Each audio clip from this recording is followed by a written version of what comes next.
ونعوذ بالله من شرور أنفسنا ومن سيئات أعمالنا من يهده الله فلا مضل له ومن يضلله فلا هادي له ونشهد أن لا إله إلا الله وحده لا شريك له ونشهد أن سيدنا ومولانا محمدا عبده ورسوله صلى الله عليه وعلى آله وأصحابه وسلم تسليما كثيرا كثيرا أما بعد فقد قال النبي صلى الله عليه وسلم إني لأعلم آية لو أخذ الناس بها لكفتهم ومن يتق الله يجعل له مخرجا ويرزقه من حيث لا يحتسب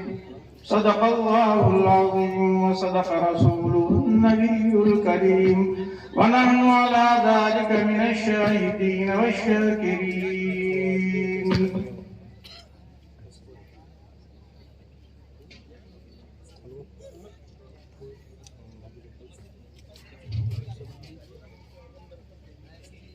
معزز سامعین کرام، علماء اعظام، عزیز طلبہ اور قریب اور دور سے آنے والے مہمانان مکرم،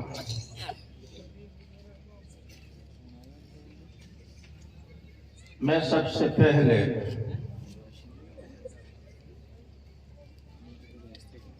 اس بات کا اظہار ضروری سمجھتا ہوں کہ میں یہاں آنے سے پہلے سمجھتا تھا کہ کوئی چھوٹا سا مدرسہ ہوگا، لیکن یہاں آنے کے بعد معلوم ہوا کہ تھوڑی مدت میں اس ادارے میں، اس دارالعلوم میں بہت بڑی جو ہے ترقی کی، تعلیمی اعتبار سے مشکات تک جو ہے تعلیم جو ہے پہنچا دی، اور طلبہ کی تعداد بھی اچھی خاصی ہے، تعمیر بھی جو ہے خوب جو ہوئی. میں دل سے جو دعا کرتا ہوں کہ اللہ تعالیٰ اس دارالعلوم کو ظاہری اور باطنی ترقیوں سے مالا مال فرمائے، اور ہم سب کو اخلاص کے ساتھ قربانی دینے کی توفیق عطا فرمائے. اساتذہ کی قربانیوں کو اللہ تعالیٰ قبول فرمائے. جو حضرات اس مدرسے کا جو تعاون فرما رہے ہیں، اللہ تعالیٰ ان کے تعاون کو قبول فرمائے، مزید تعاون کی توفیق عطا فرمائے. اللہ تعالیٰ ان کے کاروبار میں برکت عطا فرمائے، ان کے جان و مال میں برکت عطا فرمائے، اور دنیا اور آخرت میں اللہ تعالیٰ ان کو عافیت نصیب فرمائے. اللہ تعالیٰ دارالعلوم کو شرور و فتن سے محفوظ رکھے اور اس کو ہر طرح کی ترقیوں سے جو مالا مال فرمائے. آنے سے پہلے مجھے اتنا اندازہ نہیں تھا کہ اس مدرسے نے اتنی مختصر مدت کے اندر جو ہے ترقی کی، لیکن ہمارے جو محتمین ہیں اللہ تعالیٰ ان کو جزائے خیر عطا فرمائے کہ ان کے اخلاص کی وجہ سے اللہ تعالیٰ نے چند دنوں میں، چند سالوں میں اس دارالعلوم کو بہت ترقی عطا فرمائی. اور ہم دعا کرتے ہیں کہ اللہ تعالیٰ اس کو مزید ترقیوں سے مالا مال فرمائیں گے، اور اللہ تعالیٰ تمام پریشانیوں کو دور فرمائیں گے. شرور و فتن سے انشاءاللہ دارالعلوم کو جو محفوظ رکھیں گے. یہاں جو طلبہ دین کی تعلیم حاصل کر رہے ہیں، اللہ تعالیٰ ان کو دین کا داعی، دین کا خادم جو ہے بنائیں گے، اور انشاءاللہ یہاں سے نکلنے والے طلبہ میوات میں اور قرب و جوار میں انشاءاللہ دین کی خوب جو ہے خدمت کریں گے. یہ تو ایک تمہید کی. میرے پاس وقت جو زیادہ نہیں، اصل تقریر تو ہمارے مہمان محترم کی جو ہونے والی ہے. میں نے تو ایک مختصر حدیث جو ہے تلاوت کی ہے. یہ حدیث اسی کتاب کی ہے جو ابھی جو ختم کی. ہمارے بچوں نے، ہمارے طلباء نے مشکات شریف جو ختم کی، اسی کتاب کی ایک مختصر حدیث میں نے آپ کے سامنے جو ہے تلاوت جو کی. میرے بزرگ اور بھائیوں، حدیث تو ہے مختصر، لیکن اس کا مضمون بہت وسیع ہے اور بڑی قیمتی بات نبی پاک صلی اللہ علیہ وسلم نے بیان فرمائی. لیکن ابھی ہمارے خاص دوست آپ سے نیت کروا رہے تھے کہ نیت کرو کروا رہے تھے نہیں کروا رہے تھے؟ اس چیز کی نیت کروا رہے تھے مدرسے کا تعاون کریں گے، مدرسے کو ہر طرح کی ترقیوں سے نوازنے کی کوشش جو کریں گے، یہ نیت کروائی تھی، اس میں نیت کروائی جا رہی ہے۔ 60,000 روپے 60,000 جو اللہ تعالیٰ مزید جو ہے توفیق عطا فرمائے۔ بزرگ اور بھائیوں، یہ تو دنیا میں ہم بہت خرچ کرتے ہیں، یہاں شادیوں میں بہت خرچ ہوتا ہے، جہیزوں میں لاکھوں کا جو ہے جہیز دیتے ہیں۔ ارے جہیز دینے کا اصل جو ہے جگہ یہ ہے، مدرسے پر جو خرچ کرو، اپنے بچوں پر خرچ کرو، اپنے بچوں کو عالم بناؤ، دیندار جو ہے بناؤ، متقی بناؤ، پرہیزگار بناؤ، تو دنیا میں بھی یہ فائدہ دیں گے اور آخرت میں بھی فائدہ دیں گے۔ یہ جہیز کے نام پر آپ جو پیسہ جو ہے لٹا رہے ہیں اور خرچ کر رہے ہیں، بہت سی مرتبہ تو جو طلاقیں ہو جاتی ہیں اور وہ جہیز برباد جو ہو جاتا ہے۔ اس لیے بزرگوں اور بھائیوں، میری درخواست ہے کہ جہیز کے مسئلے کو ہلکا کرو۔ نبی پاک صلی اللہ علیہ وسلم سے ثابت نہیں ہے، بچی کے شادی کے موقع پر بات خوشی سے تھوڑا بہت جو دے دے، اس میں کوئی حرج کی بات نہیں، لیکن آپ نے ایک طویل سلسلہ جو قائم کر رکھا ہے کہ کانے بھی دیں گے اور پھلا بھی دیں گے اور پھلا بھی دیں گے، اس کا ثبوت ہرگز کسی حدیث سے نہیں ہے۔ یہ اسلامی طریقہ نہیں ہے، اسلامی طریقہ ہے۔ رقمیں بچاؤ اور اپنے مدرسوں کو جو ہے خرچ، اپنے مدرسوں پر خرچ کرو، اپنے بچوں پر خرچ کرو، اپنے بچوں کو دینی تعلیم سے، دنیاوی تعلیم سے جو آراستہ کرو، تو انشاءاللہ وہ آپ کے لیے دنیا میں بھی باعث خیر ہوگا اور آخرت میں باعث جو خیر ہوگا۔ خیر، یہ تو ایک بات ہے، اصل نیت ہی پر اللہ تعالیٰ توفیق عطا فرمائے۔ ابھی میں بات کروں گا، مختصر حدیث ہے اور بہت بہترین بات نبی پاک صلی اللہ علیہ وسلم نے فرمائی، بہت قیمتی بات بتلائی۔ لیکن بزرگ اور بھائیوں، سننے کے دو طریقے، ایک تو سننا اور پھر تھوڑی دیر واہ واہ کیا، پھر بھول گئے کیا سنا تھا اور کیا کہا تھا مولانا۔ اور دوسرا یہ ہے کہ آپ سننے سے پہلے نیت کریں گے کہ ہم اس پر عمل کریں گے۔ اللہ تعالیٰ توفیق عطا فرمائے۔ قرآن کریم میں ہے سمیعنا یہ صحابہ کرام کا یہ صحابہ کرام کا طریقہ ہے کہ ہم نے سنا اور اس پر عمل کریں گے۔ سمیعنا و اطعنا، اور یہود کیا کہتے تھے؟ سمیعنا و عصینا، ہم نے سنا لیکن عمل نہیں کریں گے، نافرمانی کریں گے، اللہ کے رسول کی نافرمانی کریں گے۔ تو یہودیوں جیسا طریقہ اختیار نہ کرو، بلکہ صحابہ کرام جیسا جو طریقہ اختیار کرو، صحابہ جیسا جو عمل جو کرو۔ صحابہ کا کیا کہنا تھا؟ سمعنا و اطعنا، سمعنا و اطعنا، غفرانک ربنا و الیک المصیر۔ ہم نے سنا اور ہم اطاعت کریں گے، ہم عمل کریں گے، اے اللہ ہم سے عمل میں کوتاہی ہو جائے تو آپ معاف فرما دینا، معاف فرما دینا، غفرانک غفرانک۔ تو ہمارا یہ طریقہ ہونا چاہیے کہ جب کوئی دین کی بات ہم سنیں، کسی عالم کی بات جو سنیں، کوئی حدیث جو سنیں، تو اس سے پہلے نیت کریں کہ اللہ تعالی ہمیں عمل کی توفیق عطا فرمائے۔ عمل کی نیت سے آپ بزرگوں اور بھائیوں جو سنو گے تو اللہ تعالی عمل کی توفیق عطا فرمائے۔ اور اگر عمل کی نیت نہیں کرو گے تو توفیق بہت مشکل سے ملے گی۔ ایک قصہ سنو، ہم سب کے پیر و مرشد حضرت حاجی امداد اللہ مہاجر مکی رحمۃ اللہ، ان کی یہاں ایک فوجی آیا اور اس نے درخواست کی کہ حضرت مجھے بیعت کر لیجیے۔ حضرت نے بیعت کر لیا۔ حضرت کے یہاں بہت وسعت تھی، کوئی بھی آ کے درخواست کرتا تھا تو بیعت فرما لیتے تھے۔ تو درخواست کی کہ مجھے بیعت کر لیجیے، حضرت نے فوراً اسے بیعت کر لیا۔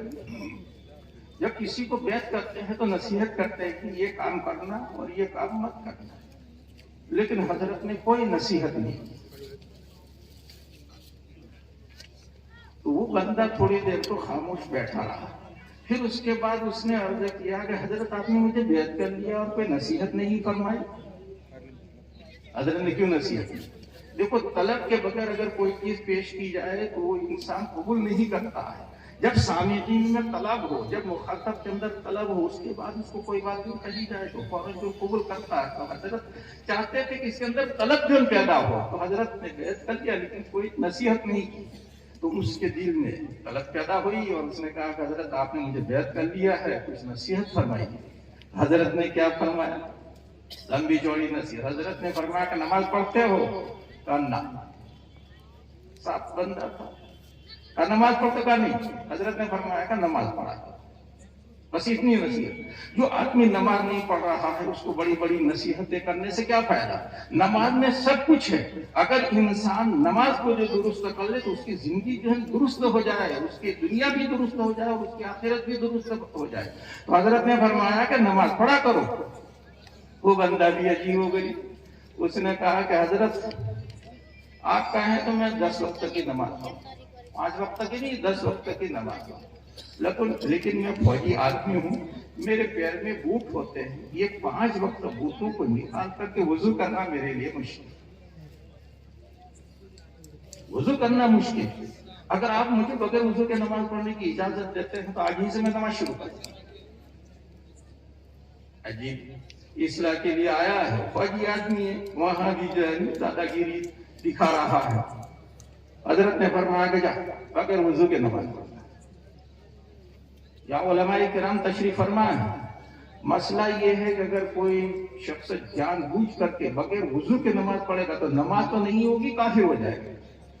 ایک تو بھولے سے اس کو معلوم نہیں ہے کہ وضو ہے یا نہیں اور نماز پڑھ لی تو الگ بات ہے، لیکن جانتا ہے کہ میرا وضو نہیں ہے اور پھر جو ہے نماز پڑھ رہا آتی ہے تو مذاق ہو رہا ہے دین کا، وہ ایمان سے جو نکل جائے گا۔ لیکن حضرت فرما رہے ہیں کہ جا بغیر وضو کے نماز پڑھنا۔ کیسے بزرگ غلط مسئلہ جب بتلا، دیکھو بزرگ کی باتوں پر جلدی سے اعتراض نہیں کرنا چاہیے، بزرگوں کی باتوں کا سمجھنا ہر ایک سے بس کا کام نہیں۔ حضرت نے جو اجازت دے دی اور وہ چلا گیا، گھر جا کر کے بیوی کو پورا قصہ جو سنا۔ میں حضرت کے پاس گیا تھا، حضرت سے جو بیعت ہوا اور حضرت نے مجھے نماز پڑھنے کا حکم دیا، لیکن بغیر وضو کے۔ بیوی سمجھدار سمجھ رہی تھی، سب باتیں اس نے سن لی۔ پھر جب نماز کا وقت آیا تو وہ شخص مصلی بچھا کر کے نماز پڑھنے کے لیے کھڑا ہو گیا۔ بیوی نے کہا خدا کے بندے تو کیا کر رہا ہے؟ یہ تیری زندگی کی پہلی نماز ہے، کم از کم یہ تو باوضو پڑھ لے، اور ابھی تو ڈیوٹی پر بھی نہیں ہے، تیرے پیروں میں بوٹ بھی نہیں، میں تیرے لیے وضو کا پانی رکھ دیتی ہوں، خدا کے واسطے زندگی کی پہلی نماز ہے، وہ باوضو پڑھ لے۔ خیر عورت نے جو سمجھایا اس نے وضو کیا، وضو کر کے پہلی نماز پڑھی۔ دیکھیں یہ ہے بزرگوں کے جو ہے تصرفات۔ حضرت نے اجازت تو دے دی کہ بغیر وضو کے نماز پڑھنا، لیکن حضرت نے کچھ دعائیں بھی کی ہوگی، کچھ توجہ بھی جو ڈالی ہوگی، تو بیوی کو مسلم بنا کر کھڑا کر دیا۔ تو خیر بیوی نے جو ہے نصیحت کی اور اس نے نماز پڑھ لی۔ دوسری نماز کا وقت آیا تو پھر بغیر وضو کے مصلی پر کھڑا ہو گیا۔ بیوی نے کہا کیسا انسان ہے، انسان کو آگے بڑھنا چاہیے، ترقی کرنی چاہیے، تیری پہلی نماز بارگاہ خدا بندی میں باوضو پیش ہوئی، اب یہ دوسری نماز بغیر وضو کے جو پیش ہوئی، یہ تو عقل مندی کا کام نہیں۔ ابھی تو گھر میں ہے، تیرے پیروں میں بوٹ بھی نہیں ہے، حضرت نے تو اس وجہ سے اجازت دی تھی کہ تیرے پیروں میں بوٹ ہوں گے تو ڈیوٹی پر ہوگا، ابھی تو تو ڈیوٹی پر بھی نہیں، میں تیرے لیے پانی رکھ دیتی ہوں، وضو کر خدا کے واسطے۔ اور پہلی نماز جیسی باوضو پڑھی، دوسری نماز بھی باوضو پڑھی، خیر اس نے دوسری نماز بھی باوضو پڑھی۔ اس طرح 2-3 نمازیں اس نے جو باوضو پڑھی تو وضو کا جو دماغ پر بوجھ تھا وہ ختم ہو گیا۔ اب سے جب تک گھر رہا وضو کر کے نماز پڑھتا رہا، پھر ڈیوٹی پر گیا تب بھی جو وضو کر کے جو نماز جو پڑھتا رہا۔ حضرت نے فرمایا تھا کہ جب 1 مہینے کے بعد مجھ سے ملنا، 1 مہینے کے بعد حضرت حاجی صاحب کی خدمت میں حاضر ہوا۔ حضرت نے پوچھا کہ نماز پڑھتے ہو؟ کہا جی۔ کہا وضو کر کے بغیر وضو کا؟ حضرت کو نصیحت کرنے لگا کہ حضرت بغیر وضو نماز پڑھنے میں کیا فائدہ، ایک تو ہمارا وقت کی ضائع ہو اور اللہ کے ہماری نماز بھی قبول نہ ہو۔ الحمدللہ میں نے کوئی نماز بغیر وضو کے نہیں پڑھی۔ اللہ تعالیٰ فرمایا الحمدللہ الحمدللہ۔ یہ حضرت نے پہلے کیوں کہا تھا کہ بغیر وضو کے نماز پڑھنا؟ حضرت یہ چاہتے تھے کہ بندہ نماز کی نیت کرے، جب بندہ نماز کی جو نیت کرے گا تو توفیق اللہ تعالیٰ کی طرف سے نازل ہوتی ہے۔ اور ایک بات یاد رکھو، جب اللہ کی طرف سے توفیق نازل ہوتی تو کامل توفیق نازل ہوتی ہے۔ بندہ جب کسی چیز کا ارادہ کرتا ہے، جب کسی چیز کی نیت کرتا ہے تو نیت کے بعد ہی توفیق نازل ہوتی ہے۔ توفیق سے پہلے، نیت سے پہلے، ارادے سے پہلے توفیق نازل نہیں ہوتی۔ ہمارے بہت سے بھائی ہیں جو نماز پڑھنے کا کبھی ارادہ ہی نہیں کرتے ہیں، تو وہ مسجد کا رخ نہیں کرتے ہیں، وہ دوسری طرف چلے جاتے ہیں، مشرق کی طرف جاتے ہیں۔ اور آپ نے